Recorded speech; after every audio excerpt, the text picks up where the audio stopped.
Hi, everybody.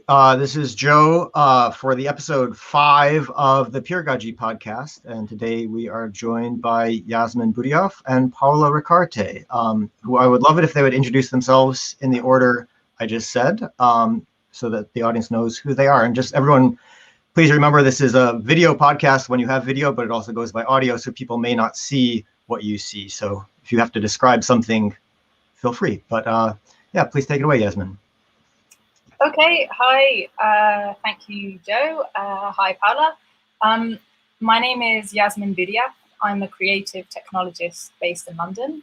I do computational art at Goldsmiths University. I organise with No Tech for Tyrants, and I'm also a visiting fellow at the Ada Lovelace Institute, where I'm looking at the ethics of AI, specifically AI justice. And I'm working on ways of having discussions around designing ethical frameworks that truly benefit everyone involved.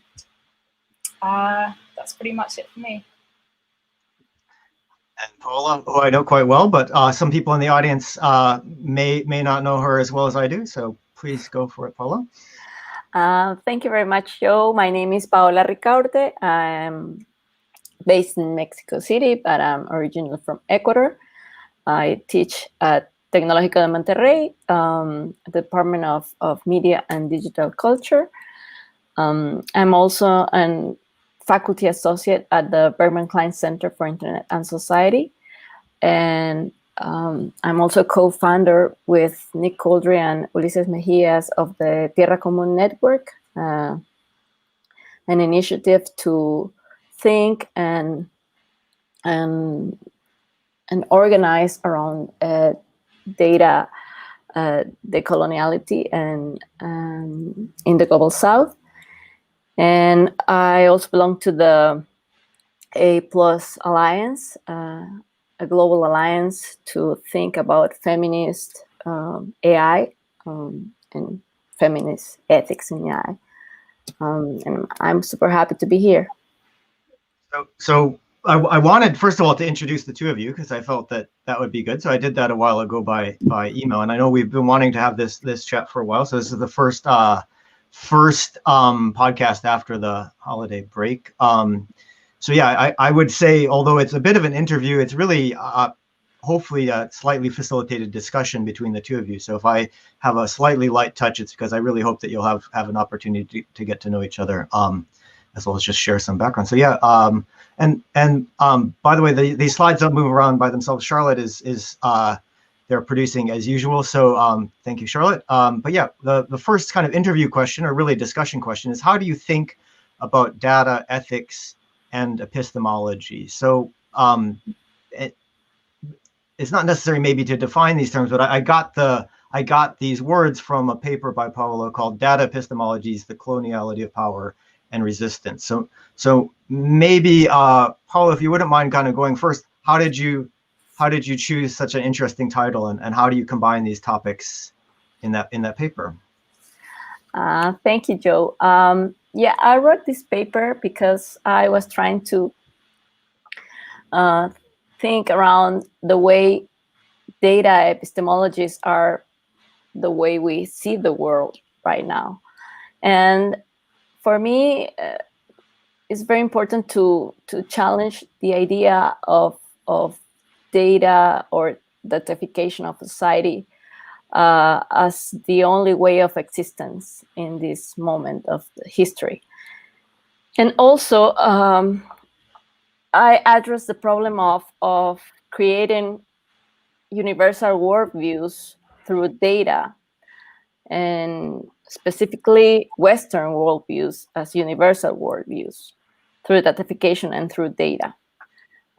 So what I'm trying to do, and going back to the ethics and ethical frameworks, is to challenge the idea of having universal values that apply to all cultures. Because even though we can, for example, share some like basic principles of living and being in the world. Like, for example, I don't know, freedom. The way we understand freedom is very different depending on the culture and the context we live in. So that is like a very short response to your first question. Yeah, I think we can dig into it a bit more. But the other reason I felt confident to put epistemologies in the question was I know that Yasmine is working on topics related to research, which is related to epistemology. How do we learn about things? So, Yasmine, you may have very different things to say, or you may say, "Oh, I completely agree." But how do you think about data ethics and epistemology? Well, I completely agree with Paola, of course. The thing is, like if we take a step back from that, and to Paola's point of like the origins of knowledge, like there's a misconception that technology is born of the West, and there's this very Eurocentric idea that countries in the global South were completely helpless before colonialism happened, and then the colonialists kind of brought technological knowledge to these like barbaric, helpless people.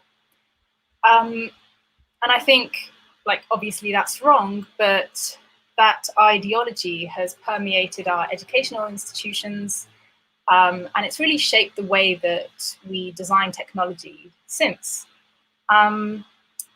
There's a sort of arrogance, but also it means that we design technological products in a way that's not as creative as it could be. So one way to address the misconception that all technology is born of the West and all kind of scientific knowledge is born of the West is through art, I would say. And we've seen a kind of like one particular project that comes to mind is by Alan Kudicchio, and he made a game called the Ouagadougou Chronicles. And for that, he did lots and lots of research on cultures in sub-Saharan Africa and the technologies that they used before coloniality.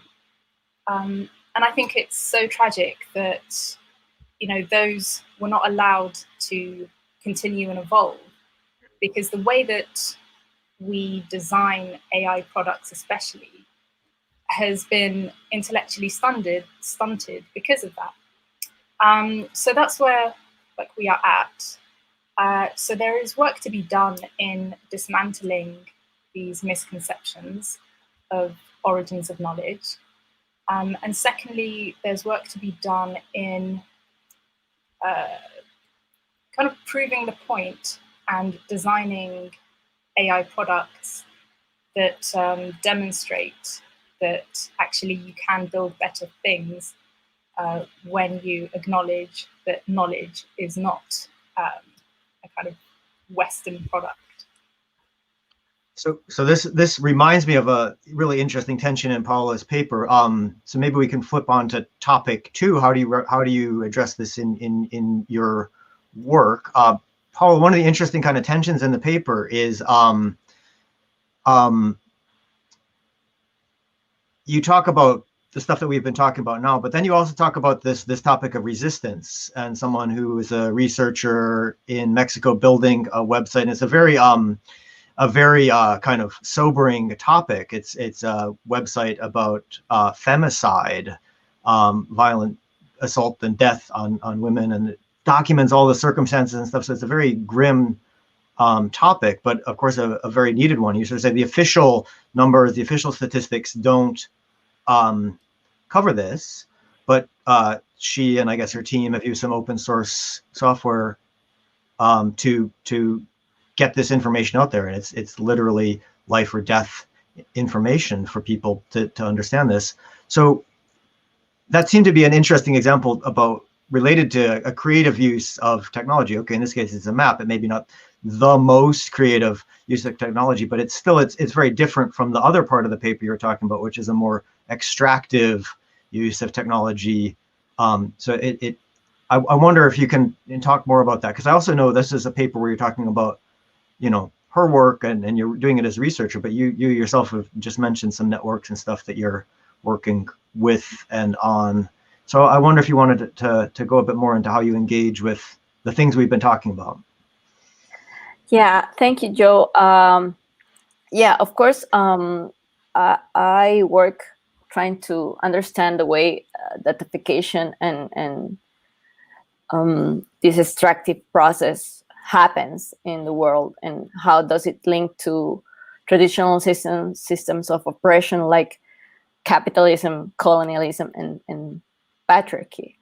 But at the same time, I'm trying to collect and understand cases and where women, especially, not only like people in general, but women in the social South, are trying to resist datification, or trying to resist this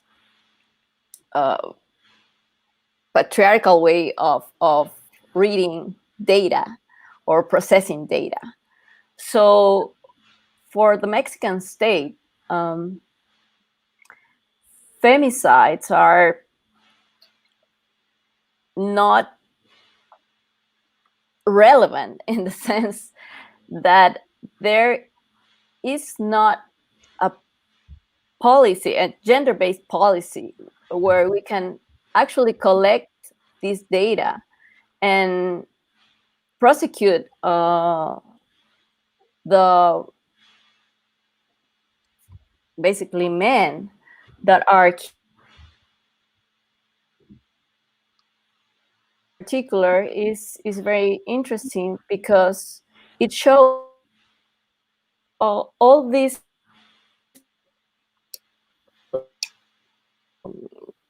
We're getting a bit of we're getting a little bit of freezing going on. So I think it may have healed itself, but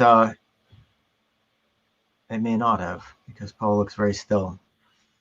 Well, I can speak a little bit to what Paola was describing. Yeah.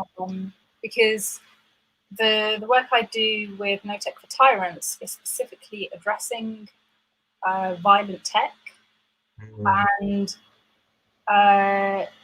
like we kind of collaborate well with Mi Gente, and that's a kind of human rights organization in South America that advocates for migrant rights. And it's a long process of trying to dismantle the relationship between public organizations and violent tech organizations, which, as Paola described, are extractive. Specifically, they extract the personal data and then use it to harm Black and brown people.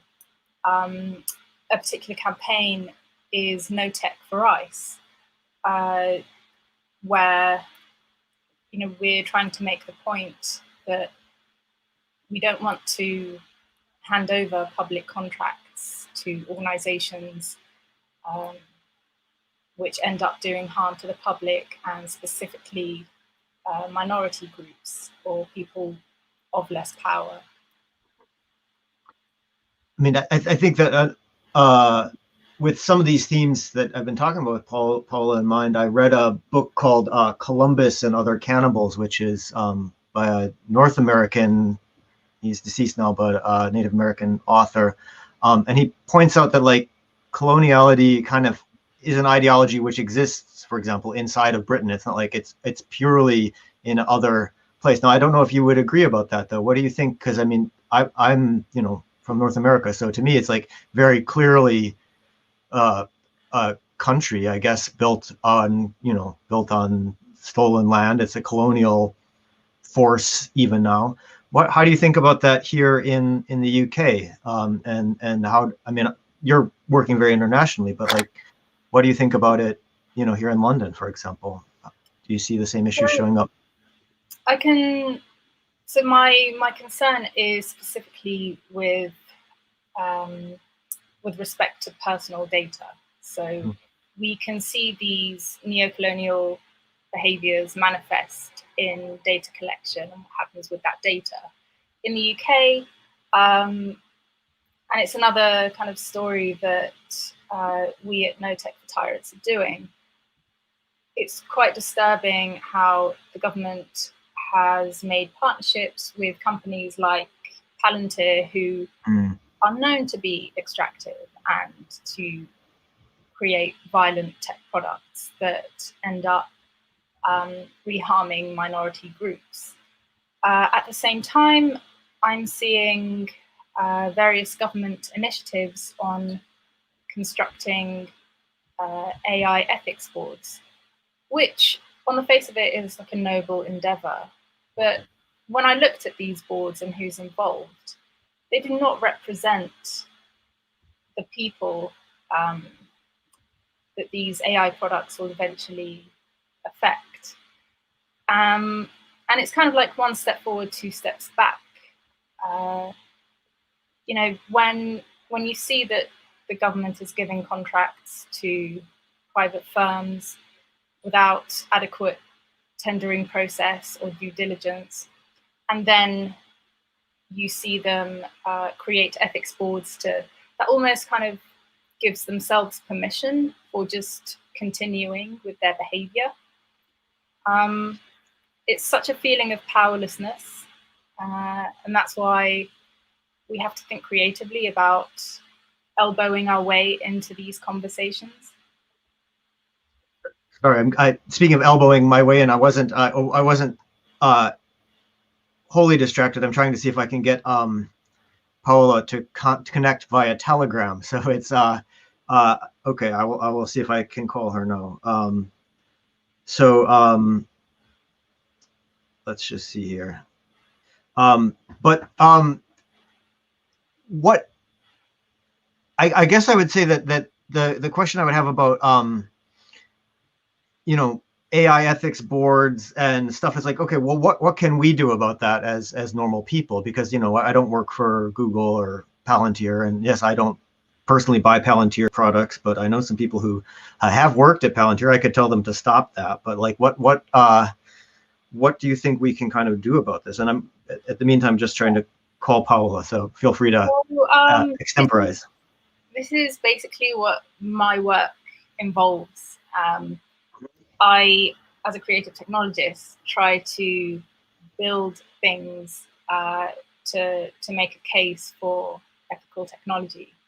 I'm very much a believer of building products to make a point rather than endless reports in the hope that some think tank will eventually turn that into something that looks like policy. So one thing that is really exciting is kind of thinking of creative uses for AI, and kind of dismantling the idea that it's so unbelievably complex and unknowable, kind of opening up participation. And that's where the internet is really useful, because you can design platforms and invite lots of different people to have their say, and then from that construct a framework for ethical uses of AI, for example. And that's the project. So, yeah. Oops. I can't get the audio off of my computer and into my phone, but I may be able to get Paola's voice off of this phone and into the computer. Paola, are you there? I'll call her, okay? Okay, Charlotte is calling you. You can just focus on the topic. Hello. Okay, Charlotte is going to call you now. Okay, well, okay, so they're trying to get audio spliced in. So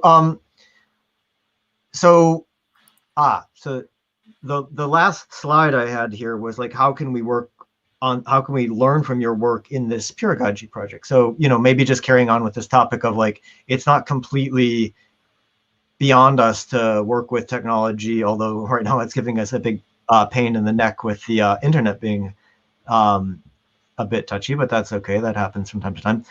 So this, for those who are on video, here's a little tiny kind of mock-up of keeping track of some of our own data. So this is not really extractive. It's like, hey, this is our data. And we will have a chance to do one of these kind of reviews that we sometimes do after such sessions, to create a data source ourselves, which we can then use. And, we're trying to build a bit of technology to help manage that. But I feel like that's very naive. So I feel like you and Paola would both have things to say that's a bit less naive, maybe from an ethical standpoint, and a bit, maybe we could push things a bit further. So yeah, sorry, the questions that maybe feels a little bit out of the blue if it's a matter of like, well, I need to know more about the review methods and stuff you're using. But yeah, feel free to interview me. You can ask me questions about how we are using technology if you want to, or just say, here's something you must do. How can we, in this kind of global collaboration, learn from your work? Well, I suppose one question that I would have for the wider peeragogy or peeragogy? A little bit of however you like it. Yeah, peeragogy is how I say it. Is how, and it's a question I kind of have for myself, is how do you involve people who are not academically inclined? Because I think, personally, most of the people that I collaborate with happen to be academics or technologists or industry people or artists, and just like people who are already concerned and active. But what I'm really interested in is getting the people who are affected by this like rapid technological development, who have something to say, but there is no real forum for that, because our governments just do a really bad job of getting like meaningful public participation. So I guess my question is, how are you working to incorporate meaningful public participation? So I would say that it's a multi-layer process, but this is definitely something that Charlotte will remind us of a lot of times. Is like, this is not a book really written for academics. So when we're talking about book, there's this Peeragogy handbook that we are writing, and that's one of our things aside from the podcast that we like to make. So like, we like to make things as a way of learning. I think that resonates with what you were talking about with art. But the things we make aren't. Sometimes they are academic papers. There are some of those, but there's other things we've tried to make together, like this book and the podcast, which are a bit more accessible. And of course, with those things, there's always a matter of marketing, and then there's a matter of this and that, and you get into really nitty-gritty stuff that as an academic you sort of don't have to think about, or you could get away without thinking about it, let's say.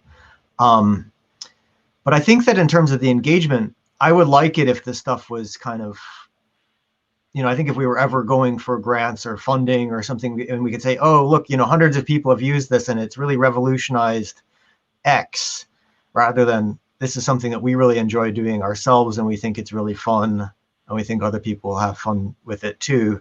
I think the former could be a bit more flashy. So, I would say Peeragogy is often cited in the literature on MOOCs, massive open online courses. And so they must find the concept useful. But in terms of like, what are we actually doing? One thing that's come up would be, how could we make our own massive open online course? So we haven't built one yet, but we have done some course design. And it's like, how do you design a course that's not just taught from the top down, but is actually built by the participants? So those are some of the ideas that we've been exploring. I don't think we can say, oh yeah, we've nailed it and it's going great. We've built this massive open online course, which is subscribed by, you know, loads of people around the world, but in the broader sense in which peeragogy is like a reflection on other practices that we don't have to do ourselves, but maybe going on in other places and we can learn with and from those people. Certainly some of the other stuff I've been involved with is about that. So this Planet Math website I used to work on was called Math for the People, by the People. And it was like, you know, really was a kind of global peer-produced resource. So, but yeah, I think just engaging people in the process of writing is challenging. Some people don't love writing, and so books are less accessible in some ways than podcasts.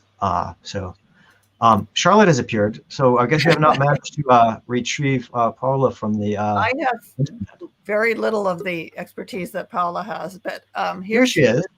Yeah. Oh, that's let me great. put myself out and her in. Okay. Welcome back. Thank you. I'm sorry, I don't know what happened. I'm sorry that it didn't work out to get you on Telegram, but I'm so glad you're here. That was an interesting, unexpected turn of events. Of course, we can keep talking if there's time, but I think, yeah. So Yasmine and I were talking about this last question of how can this work inform our work on peeragogy. So I think that you may have disappeared just as we were asking that other question, how do you address it in your work? But you know, you've been a part of the Peeragogy Project for quite a while, so maybe it's a good question for you. Is how do you see peeragogy helping? Maybe not yet, but maybe we could do more in this, you know, to align more with the other themes you were talking about before. Well, I think peeragogy, as you know, is a way of doing things collectively. Thinking together and producing knowledge together.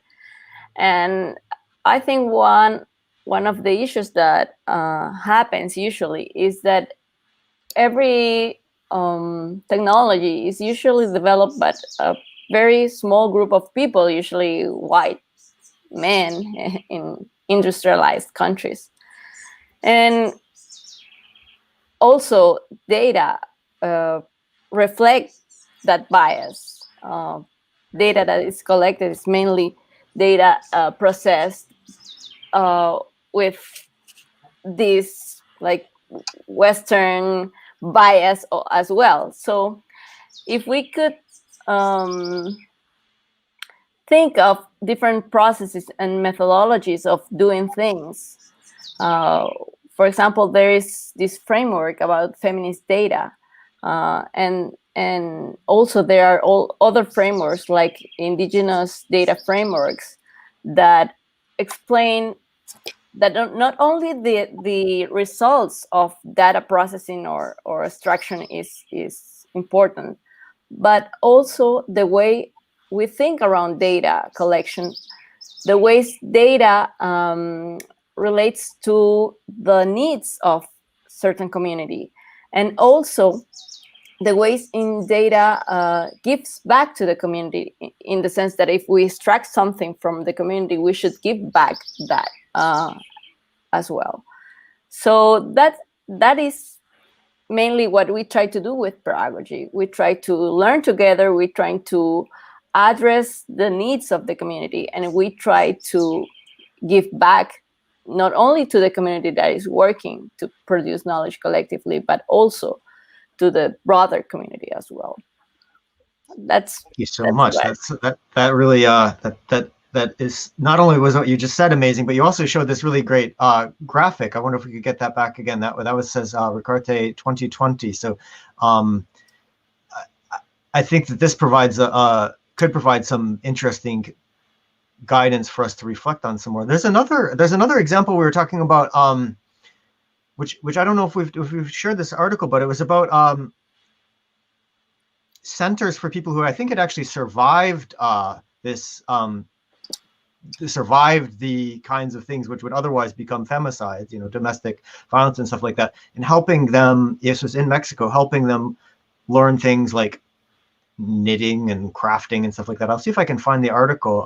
But I was so impressed by it as an example of peeragogy, where they don't call it peeragogy. They've never heard of us and what we do, but I felt like a real kindred spirit with what they were doing. I wonder if maybe is it helpful to kind of reach out to some other efforts, or, you know, do I, as a white male from the US, should I just mind my own business? How do you think, I mean, this isn't really a matter of like allyship. It's just a matter of how do we do peeragogy in this context, in which, like, I would be really interested to learn, you know, what makes these places work well for the women who are, you know, like, well, entering I space. was speaking earlier about resistance, and I work with women's collectives and women's collectives that are working in the technology area, and what is amazing for me is the way that women like do things differently, in the sense,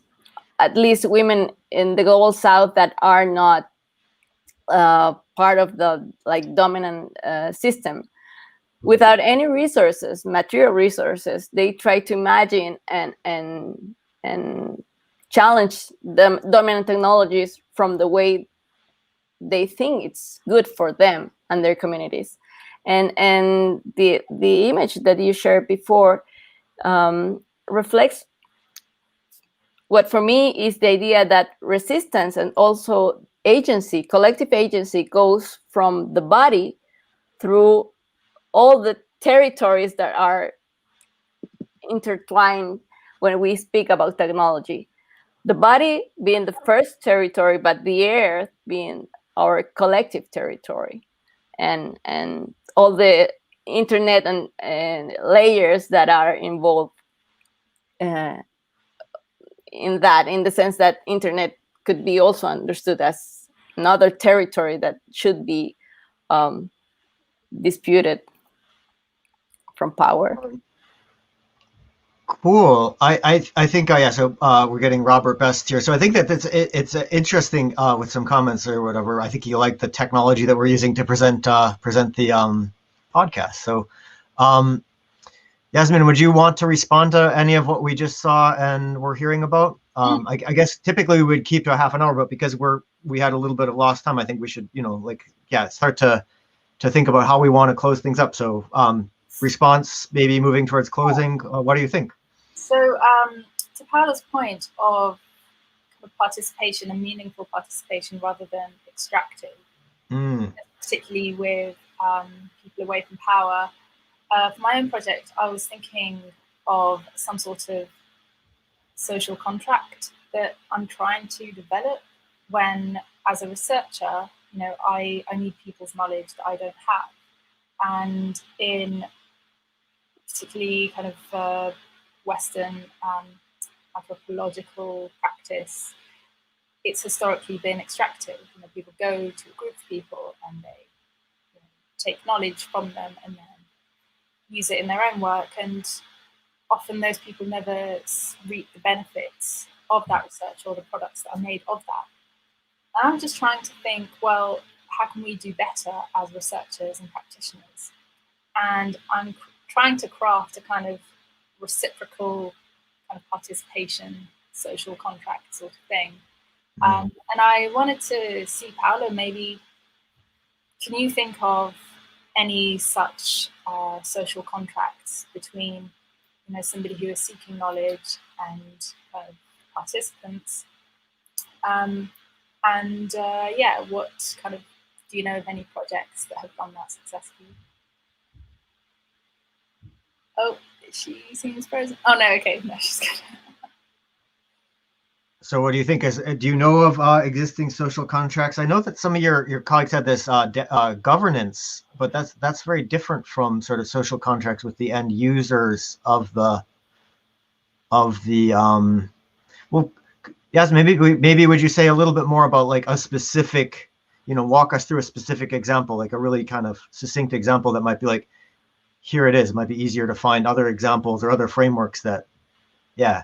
Yeah, so for example, if we wanted to learn more about the healthcare needs of a group of people, you're an NGO and, you know, you've got some funding to provide something to a group of people who need a certain type of healthcare, and you want to know, you know, what are your medical needs right now, and you need to extract personal medical information, how can you, in your communication with them, make it clear exactly what they will get out of it should they consent to you taking that knowledge from them?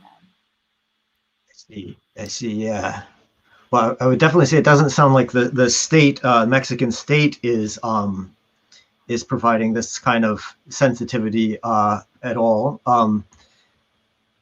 So yeah, Paola, what do you think? Have you come across such kinds of contracts for researchers, like kind of research ethics and how we as researchers work with people who we do research on or research with? Have you come across any such things? Well, of course, I think research in some sense tends to reproduce extractive processes or patterns. So from a feminist standpoint, we try to avoid those practices. And there is a framework that I use, which is the design justice framework, and also it's very close to some of the ethical frameworks to work with data that come from non-Western communities, from indigenous communities, from example from New Zealand, and is not thinking about research as a process that you lead and you conceive and you like put in to work, but rather put in your abilities at the service of the community and try to like just be an intermediary for their needs and purposes. So it's not that you as a researcher are going to go to the community and extract again their data and their information for your ends, but rather do what there's an anthropologist from Brazil called Rita Segato, and she speaks about like doing public anthropology or putting anthropology at the service of the community, in the sense that is the community who is going to decide the questions and the way the research is going to be done, and not you as a researcher. It's the other way around.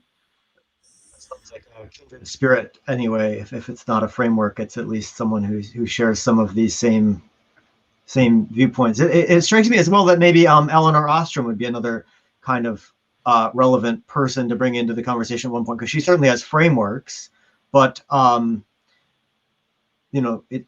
its frameworks, her ideas about local solutions to local problems. So okay, this is just a random picture of some data silos. Maybe that's a funny thing to close with, though. Is maybe it is good that we should all be kind of finding good ways to work across, so that we're not just on these little data islands, and that we could share good practices and stuff. So okay, I would love to say, anyone wants to put any last words, but I would love to also say that I'm sure we could talk about these topics more, but for the sake of the listeners who may be wanting to move on with their day or night, wherever they may be, listening to the replay, I guess we should wrap up. So, yep, I'm Joe. Charlotte appeared briefly. Thank you, Charlotte, for making this happen. And yeah, thanks to Robert and whoever else is watching for tuning in. Hey there, Charlotte. So do you guys want to do one more round of Q&A with Charlotte, or should we say goodbye? Charlotte, do you have any questions or thoughts you want to share here? Not really, but I mean, I'm a publisher, and I have, as a result of my experience with Peeragogy, I have just gone around to being a collaborator partner with my authors, so I bring my expertise and they bring the creative part. And It's a little bit messy sometimes, but it's only way I like to work now, because I feel like I'm part of a, have a purpose, part of creating something instead of just a transactional. So that's what I've gotten out of peeragogy in some ways. Yeah, I think it's very much it infuses the kinds of stuff that we do, and I think we can see that in this kind of sense of a research context as well. So perhaps even without using the word, maybe this is kind of peeragogical research where you're working together with people to shape even what it's research about. So okay, for those here and anyone watching live, Charlotte's put up a link, meet.jit.c/peeragogy. So we're gonna close down the live stream now, but we will reconvene those who are interested there for a little post discussion and follow-up question. We tend to do this review, and in fact, Charlotte, would you be okay to show then the next slide, just because we're talking about research methods? We have this framework that we where to go? Yeah, Peeragogy Project Action Review, that we like to ask certain questions about kind of how it's gone and how it's going. And so it might be interesting as another example about a framework. It's not really a contract, but it's a little tiny piece of what could be a contract. So any famous last words here? Thank you so much both for being on. I hope that we will get further chances to discuss later. But closing comments are welcome as well. Is it? So thank you. To meet you. Thank you, Paola. Great to Thank you. Thanks. Thanks everybody. Bye.